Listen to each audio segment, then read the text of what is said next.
ya Karuranga Didasi twaje kwibuka. Tumaze iminsi 4 tuvuga ubuhamya bwe, tuvuga ibyiza yadukoreye. Rero ni njyewe mfura ye kandi binishema kuba ibyo maze iminsi numva byose, kuba data yitwa umukiranutsi, kuba data yaragiriye abantu benshi cyane ineza. Hari indirimbo tugira mu gitabo ivuga ngo tuzatunda imiba tunezerewe, ariko ngo biba imbuto z'ineza. Amen. Amen. Yego. Kuri data rero biragoye cyane kandi ntabwo byoroshye kubona umuntu ungana nanjye mpagaze aha ngaha aya masaha, nyuma y'ibintu byose bavuze muri iyi minsi ishize nkagira ikindi nongeraho, ariko ndabikora. Papa rero mu buto bwanjye, mu byo yambwiye tuganira, yambwiye yuko mama yari ku ishuri yarigaga, ubwo urumva mu gukora akoranye na papa mu bintu byose. N'abaririmbyi bari ku ngoma baranzi nyiri umwana, narakubaganaga cyane. Niyo papa yabaga arimo aravuga inkuru zanjye, yavugaga udutendo nakoze twose, ariko ubu ngubu ntagihari, ariko turakomeye. Papa mu rugo ibintu bike ndibuze kuvugaho, ndavuga kuba yari umunyamurava, yarakoraga cyane. Ahantu tuye ubu ngubu twahemukiye 2017, murumva imyaka tumaze. Niyo nzu ya mbere twabayemo tudakodesha. Imvune za papa narazibonye.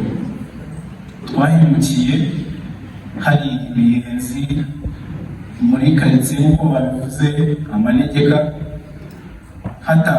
hadafite fomu, ariko imvune za papa narazibonye.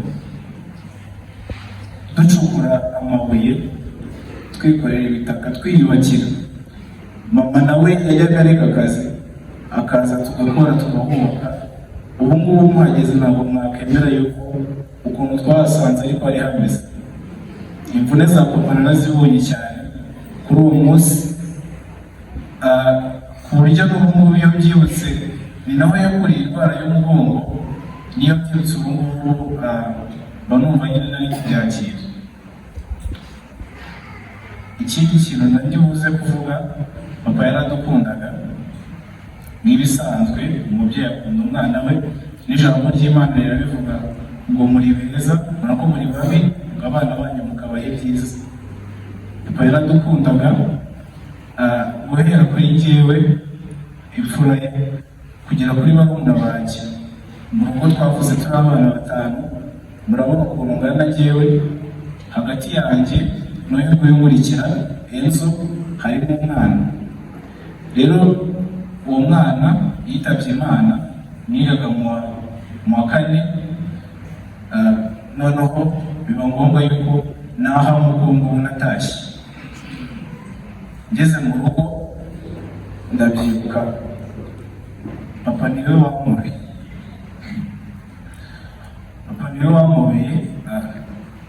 Nararize cyane, murira ku rutugu. Arangije ngiye kumva umubabaro wanjye wose urashize. Nararize cyane, ariko mu gihe cy'akanya gatoya umubabaro wanjye urashize. Kuri iyi saha ntawe ugihari, ariko dufite ibyiringiro yuko yatabarutse mu bukiranutsi. Ikintu cya nyuma nshaka kuvugaho kugira ngo atware umwanya mwinshi, papa ni umugari. Guhera mu rugo, ku buryo yadukundaga, ku buryo yakundaga mama.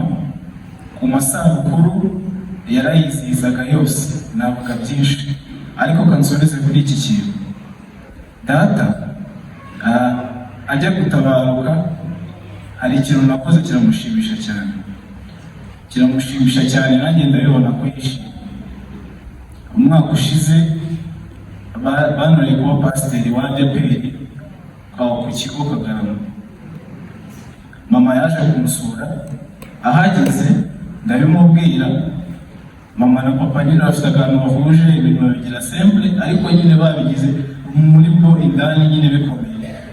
Atashye abibwira papa. Papa yarishimye ku buryo ntabwo yajyaga anyereka ayo marangamutima cyane, ariko icyo gihe cyo yarishimye cyane, nanjye ndabibona ko nashimishije umubyeyi. Rero Imana ishimwe yuko agiye nta deni murimo, ko basi agiye mushimishije. Kandi ikindi, umunsi bambwiriyeho inkuru yuko data yatabarutse yari kuwa 4, ubu niwo munsi ku ishuri tugeraho fasting twiyiriza ubusa, ariko kubera twari turi mu bizami njyewe nabaye mbiparitse. Ndahise ndavuga ati ngiye ngomba kwiyiriza ku giti cyanjye. Barangije bambwiriye ngo papa twaherukaga kuvugana bari turi gushaka ibikoresho by'ishuri, mbona ko byamugoye, ndavuga ati iki gihembwe sinzamuhamagara ngo mumuteshe umutwe. Ndangije ndavuga ati kuko n'ubundi ndi umukandida ngomba kwiga cyane. Ndangije ndagenda ndiga. Kuri uwo munsi abari kubambwira iyo nkuru sinabyemeye, ni nkaho nabyemeje ijana mu gitondo mubona. Ariko ikintu nababwira cyo ijambo ririmo riramfasha, riravuga ngo byose bifatanyiriza hamwe kutuzanira ibyiza. Byose si kimwe, si bibiri, si icyiza, si n'ikibi, ni byose umugambi w'Imana. Hari icyo Imana iguteganyirije.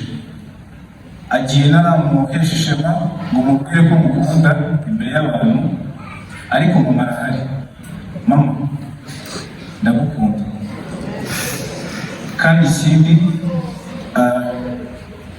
ahantu papa atari ngewe nzahaba uko nshoboye nk'umwana wawe w'imfura, kandi ikibi cye nzacyusa.